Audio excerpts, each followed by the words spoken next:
तो चोखो मेला नाम के एक भक्त हुए पंढरपुर में।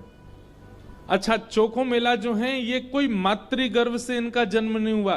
तो चोखो मेला जी जो थे, इनका जन्म कैसे हुआ? इनके माता पिता वे एक ब्राह्मण थे। तो विप्र कुल के दो दंपति दोनों नित्य एकादशी पर श्री पंडरीनाथ भगवान का दर्शन करने जाते थे। एक दिन की बात, पंडित जी के मन में आया कि हम श्री पंडरीनाथ भगवान का भोग लगाने के लिए कुछ आम ले चलें।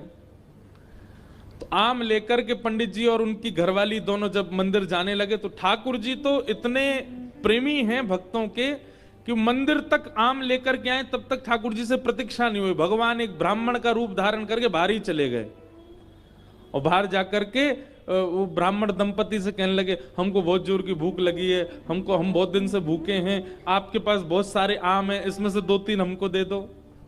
तो विप्र दंपति ने सोचा कोई बात नहीं, 2-3 आम इनको दे देते हैं, बाकी धो धा के फिर पंडरीनाथ जी का भोग लगा देंगे। लीजिए लीजिए भैया, आप लोग पाओ। अब जैसे ही ब्राह्मणी ने आम दिया, पंडरीनाथ भगवान जिस रूप में आए थे उस रूप में बढ़िया प्रेम से फल पाने लगे। लेकिन वो क्या करते, थोड़ी देर तो आम चूसते, पूरा आम नहीं पाते, थोड़ा सा उसमें छोड़ देते और फिर ब्राह्मणी की गोद में ही डाल देते।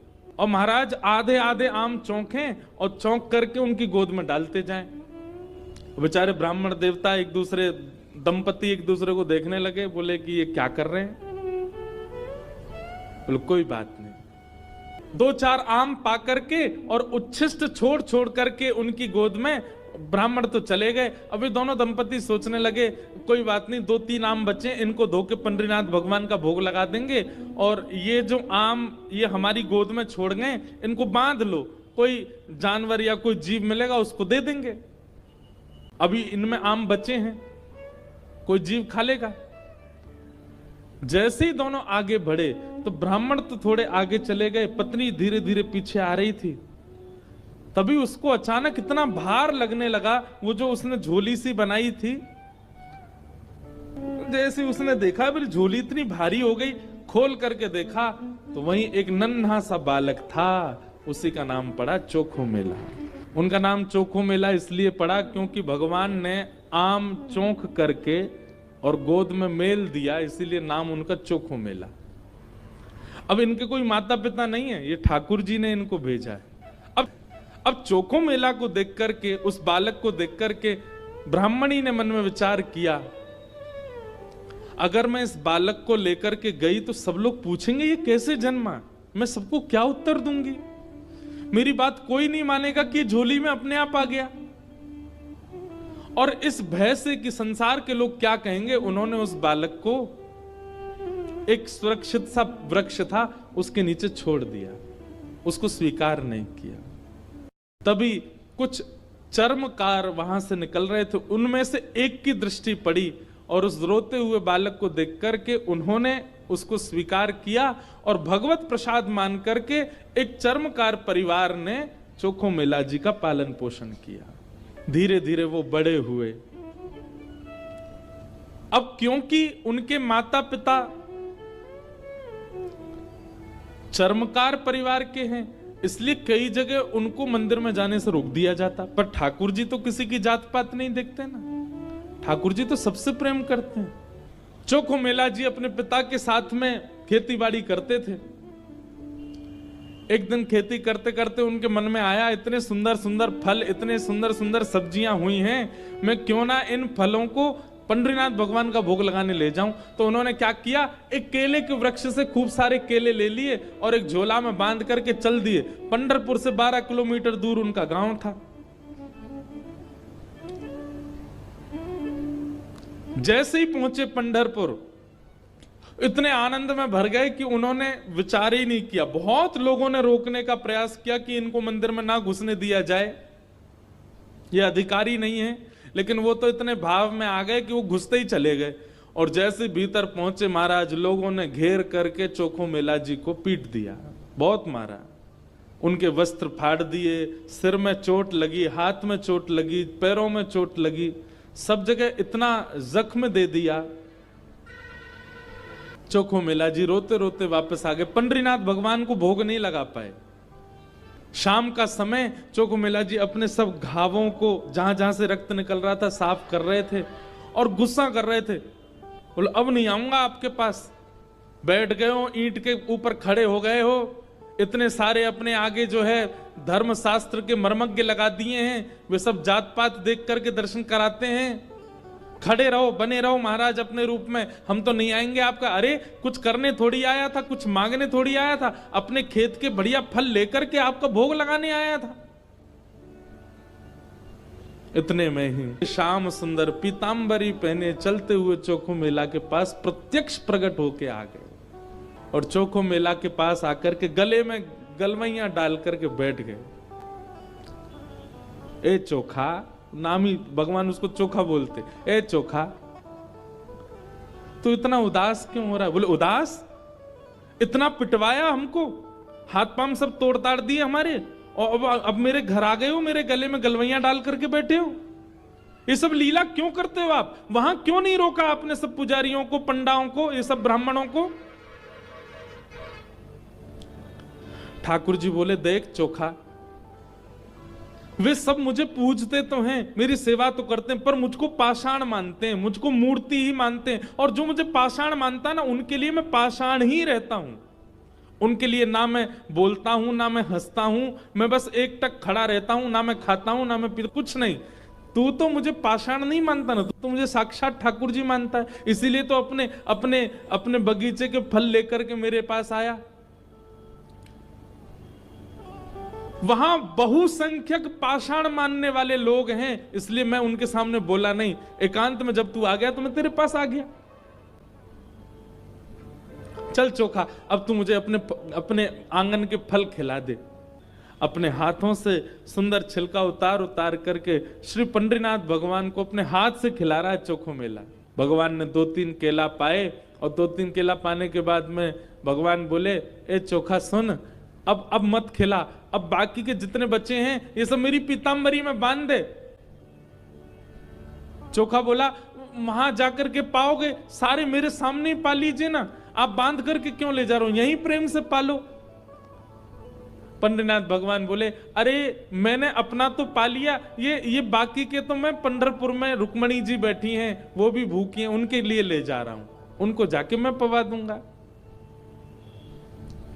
आज चोखा तेरे ऊपर इतना प्रहार किया ना सबने, तेरे ऊपर इतना अत्याचार किया सबने, इसलिए मैंने और रुक्मणी जी ने आज भोजन ही नहीं किया, हम दोनों भूखे हैं।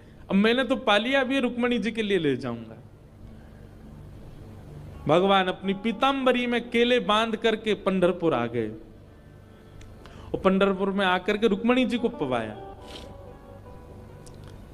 प्रातः काल ब्रह्म मुहूर्त में जैसे ही कपाट खुले, श्री पंडरीनाथ भगवान के चारों ओर केले के छिलके पड़े हैं और केले के छिलके देख करके सब पंडा पुजारी बोले हम तो कपाट बंद करके गए, ये केला के छिलका यहाँ कैसे पड़े हैं, ये कौन लेके आया? तभी एक उनमें से बोले कल वो आया था ना, एक चर्मकार का बालक, वही अपने संग बांध के लेके आया था इतने सारे केले, उसको सुबह तो हमने मार पीट के भगा दिया, निश्चित ही वो कहीं से रात में आ गया है और रात में आकर के सब यहाँ खा करके गया है ठाकुर जी के आगे। उसका उद्देश्य तो गर्भगृह को बेकार करना ही था, इसलिए ये सब हुआ है, ये उसी ने किया है। और सब पंडा पुजारी नाराज हो गए, अपने हाथ में डंडा ले ले करके कमर कस के सब पहुंच गए चोखो मेला के घर और वहां पहुंच करके घर से निकाल करके फिर पीटा उनको, फिर मारा। चोखो मेला घर में सो रहे थे और घर में जाकर के वहां से घसीट करके उनको मारा सबने। बोले अरे दुष्ट पापी, तुझको मंदिर में नहीं जाने दिया तो रात्रि तू गर्भगृह में घुस गया। चोखो मेला पिटते रहे, नेत्रों से आंसू बहाते रहे, जय हो पंडरीनाथ, कैसी लीला करते हो, सुबह पिटवाते हो, रात में आकर के खा जाते हो मेरे हाथ से। लेकिन अब की बार श्री पंडरीनाथ नाराज हो गए। पंडा पुजारी सब अपना काम करके चोखो मेला के साथ थोड़ी हाथापाई करके सब जैसे ही वापस आए, पंढरपुर में श्री पंडरीनाथ भगवान के मंदिर के मुख्य द्वार सारे अपने आप बंद हो गए और भीतर से ठाकुर जी ने ताला लगा लिया, लॉक कर लिया, बंद हो गए ठाकुर जी मंदिर के अंदर। सबने अथक प्रयास कर लिया लेकिन एक भी द्वार नहीं खुल पाया। पूरा दिन व्यतीत हो गया, बड़े बड़े कारीगर आ गए लेकिन दरवाजा तोड़ भी नहीं पाए, खोल भी नहीं पाए। तब अंत में सबको लगा हमने कोई अपराध किया है। चारों ओर पंडा पुजारी और बड़े बड़े वेदज्ञ, बड़े बड़े मनीषी सब बैठ गए, हाथ जोड़ करके पंडरीनाथ भगवान की स्तुति गाने लगे।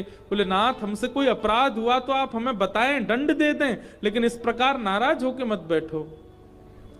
तभी मंदिर के भीतर से भगवान ने रुग्ण स्वर में, रोते हुए स्वर में भगवान की आवाज आई। बोले अरे तुम बनते हो बहुत बड़े विद्वान, बहुत बड़े मनीषी, बहुत बड़े ज्ञानी, बहुत बड़े जात पात के नियोजन करता, मेरे भक्त का अपमान करते हो, मेरे भक्त को मारते हो, मेरे भक्त के साथ दुराचार करते हो,